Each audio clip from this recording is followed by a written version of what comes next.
CBL میں CSR کے نام پہ جو بندربانٹ ہوئی ہے سر، ان سب کو بھی دیکھنا ہے.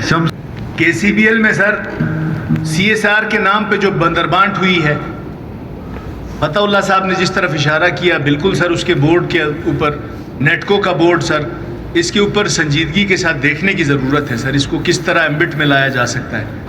یہ صرف نہ حکومت کا نہ ہی اپوزیشن کا سر، یہ گلگت بلتستان کے واحد 2 قومی ادارے ہیں. نیٹکو کے حوالے سے جو قانون سازی پائپ لائن میں ہے سر، اس کے اوپر اس ایوان میں بات ہوئی، ان کو منانے کے لیے ہم گئے. وہ قانون سازی سر اس کا ابھی تک اتا پتہ نہیں ہے. اسی طرح سر وہ اگر ٹارچ بیئرر ہوتا کہ نیٹکو کو واقعی میں کارپوریشن، اگرچہ نام کارپوریشن تھا صرف، اس کو واقعی میں کارپوریشن بنانے کا جو بل، جو ڈرافٹ، جو مسودہ سر یہاں سے کمیٹی نے بھیجا تھا، وہ ابھی پتہ نہیں کس شیلف میں پڑا ہے.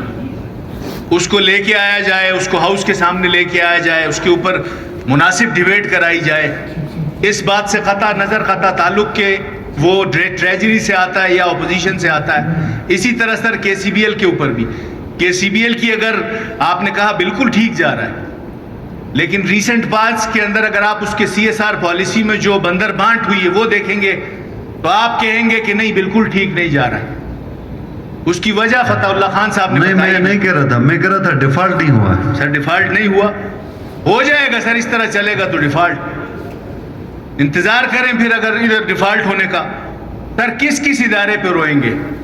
جلدی کمیٹی بننا چاہے اور تجاویز آنا چاہے اسمبلی میں، تاکہ وہ دونوں اداروں کو بچا سکے. آرڈر 2009 کے بعد، 2009 سے پہلے اس گلگت بلتستان کی نمائندوں کے پاس اختیارات نہیں تھے. آرڈر 2009 کے بعد ابھی تک جتنے حکومتیں بنی ہیں، آرڈر 2009 کے تحت ابھی تک ان حکومتوں کی نالائکی کی وجہ سے یہ ادارے ہمارے دونوں بیٹھنے کی قریب پہنچے ہیں. اس کے اندر اصلاحات نہیں لا کے، اس کے اندر قانون سازی نہیں کر کے، اس کی بہتری کے لیے کوئی سوچ بچار نہیں کر کے. KCBL تو ڈیفالٹ نہیں ہو تو اس کے حالت تو اچھی ہے. اب نہیں، بالکل بیٹھنے کی قریب ہے، وہ بھی بیٹھنے کی قریب ہے، ہمیں پتہ ہے. تو اب برائے مہربانی ان کو حکومتی منسٹروں کے اندر لانے کے لیے جو بھی قانون سازی ہو سکتا ہے، متعلقہ منسٹر کے نیچے آ جائے اور حکومت کے نیچے آ جائے. اسی طرح قانون سازی بنا کے لا کے پاس کرنے کی ضرورت ہے یہ دونوں اداروں کے لیے. تو اس سے پہلے جن حکومتوں نے اس کے اوپر توجہ نہیں دیا، یہ ان کی نالائکی ہے. ابھی ہم بھی نہیں دیں گے تو ہمارے بھی یہ نالائکی ہوگی. ان کے اوپر توجہ نہیں دیں گے. شکریہ. Thank you. کے آگے جواب دے جہاں پہ اربوں روپے کا خسارہ ہوتا ہے. تو مجھے چونکہ میں بالکل بھی قانون سے میں واقف ہی نہیں ہوں، میری صرف اٹھ کے بات کرنے کا ایک تو وجہ یہ ہے کہ سر خدا را امجد صاحب آپ ان چیزوں کو سمجھتے بھی ہیں. دیکھیں ابھی ایک بھائی نے کہا کہ 1 ارب تک ہم نے شاید نیٹکو کو پچھلی گورنمنٹ میں، جس پہ منور صاحب اور وہ MD وہ جو بھی اس کو پرچیئر کرتا CS، وہ کسی کے آگے جواب دہ کیوں نہیں ہے؟ میرا سوال ہے ساؤس سے. ہوتا یہ ہے کہ حکومتوں کے آگے ہر کوئی جواب دہ ہوتا ہے، اور الٹا ہوتا یہ ہے ان کی سیلریز نہیں ملتی ہیں، سٹرائک پہ جاتے ہیں، گالیاں سیاسی آدمی کھاتے ہیں، بھلے وہ اپوزیشن والا ہو یا گورنمنٹ کے ٹریجری بینچ کا آدمی ہو. ان کے 10 اور مسائل ہوتے ہیں. نیٹکو کا پٹا بیٹھتے ہیں تو کہتے ہیں جی گورنمنٹ ناکام ہو گئی. گندم لیٹ ہوتی ہے، وہ جی گورنمنٹ ناکام ہو گئی. جو بھی گورنمنٹ ہے، آج ہم میں کل کو یہ کوئی بھی ہو سکتا ہے. خدا کے لیے اس چیز کے اوپر بہت زیادہ توجہ دینے کی ضرورت ہے. اور وہ جو 2 بندے ہیں، جو ایک چیئرمین ہے اور ایک MD ہے، ان کو پتہ ہے 2 سال انہوں نے اپنے TADS اپنی میٹنگز کے پیسے سارا کچھ کھا کے انہوں نے چلے جانا ہے. اس چیز ایک ایسا کوئی میکنزم ہو جہاں پہ ہر 6 ماہ کے بعد نیٹکو آ کے یہاں پہ جواب دہ ہو، یا کسی فورم کے آگے ہر 6 ماہ کے بعد کی پرافٹ لاس وہ دکھائیں اس کمیٹی کو یا اس ذمہ داران کو حکومت کے، کہ بھائی ان 6 مہینے میں ہمارا یہ خسارہ ہوا. یہ اگر خسارے پہ خسارہ ہے تو کیا حکومت اتنی کمزور ہے کہ ہم اس چیئرمین کو چیئرمینی سے ہٹا دیں، یا ہم اس نیٹکو کے MD کو ہم فارغ کر دیں؟ وہ اس لیے ہم نے سر پہ رکھا ہے کہ وہ ہمارا ایک قومی ادارے کو تباہی کے دہانے پہ، تب ایک تو دہانے پہ کھڑا نہیں ہے، تباہ ہو کے تباہ ہو چکا ہے. ایک ممبر کی سکیم پہ باخدا اگر 10 لاکھ 5 لاکھ تو چھوڑے 10,000 کے اوپر نیچے کی کوئی رقم اگر انلیگلی یا کسی طریقے سے ہوتی ہے تو ٹاپ ٹو باٹم پوری آپ کی کیا سیاسی لوگوں کے اوپر FIR کی ہتھکڑیاں بھی ڈلتی ہے, FIR بھی ان کے خلاف کٹتی ہے اور لوگ بھی اس کو گالیاں دیتے ہیں. دوسرا یہ تو بس میں نے کلوز کیا. دوسرا بڈور کے حوالے سے چونکہ امجد صاحب اس پہ ایک 7-8 دن ہم نے بحث کی تھی. کنکلوژن میں کوشش میں ہوں کل انشاءاللہ اپوزیشن کے دوستوں کے ساتھ اور کچھ اپنے حکومت کے دوستوں کے ساتھ میں ضرور بیٹھوں اور آپ کو سر آپ کو یہ بات میں انشور کرواتا ہوں جس طرح کل CM صاحب نے کروایا تھا, انشاءاللہ دہشت گرد آپ کی سوچ سے زیادہ جلد کٹہرے میں کھڑے ہوں گے, یہ میری گارنٹی ہے. اچھا وہ دوسرا بس ٹھیک. نہ نیٹکو کی طرف اس قدر توجہ ہے نہ KCPL کی طرف توجہ ہے. چائنا ٹریڈ تو اپنے انجام کو پہنچ چکا. تو مختلف تجربات ہوتے ہیں ان دو اداروں کے اوپر, مختلف تجربات. ان تجربات کی وجہ سے ہمیں بہت سارے مسائل کا سامنا کرنا پڑتا ہے. ہمارے چونکہ یہ ایسٹس ہیں, ہمارے چونکہ یہ ادارے ہیں, ان اداروں کے اندر ہماری بہت ساری امپلائمنٹ ہے اور یہ ہماری فیوچر کی اپ گریڈیشن ہو سکتی ہے. بہت سارا کام اس کے ذریعے سے ہم کر سکتے ہیں. ہمارے بہت ساری انویسٹمنٹ ہے ان کے اندر.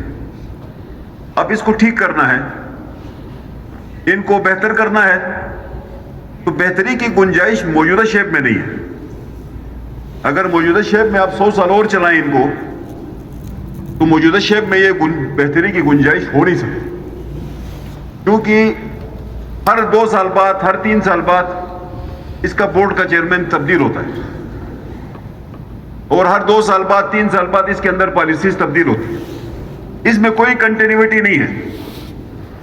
جو بھی بندہ گلگت بلتستان منتقل ہوتا ہے چیف سیکرٹری, وہ اس کا بورڈ کا چیئرمین ہوتا ہے, وہ اپنی ایک سائیکی, اپنی ایک سائنس اس کے اوپر اپلائی کرنا شروع کرتا ہے. اپنی مطلب جو ٹیکنالوجی اس کے پاس جتنی ہے وہ لگانا چاہتا ہے. اس کے ذریعے سے چونکہ مینولی نظام چل رہا ہے تو وہ بھی اپنا مینولی مائنڈ کو اپلائی کرتا ہے.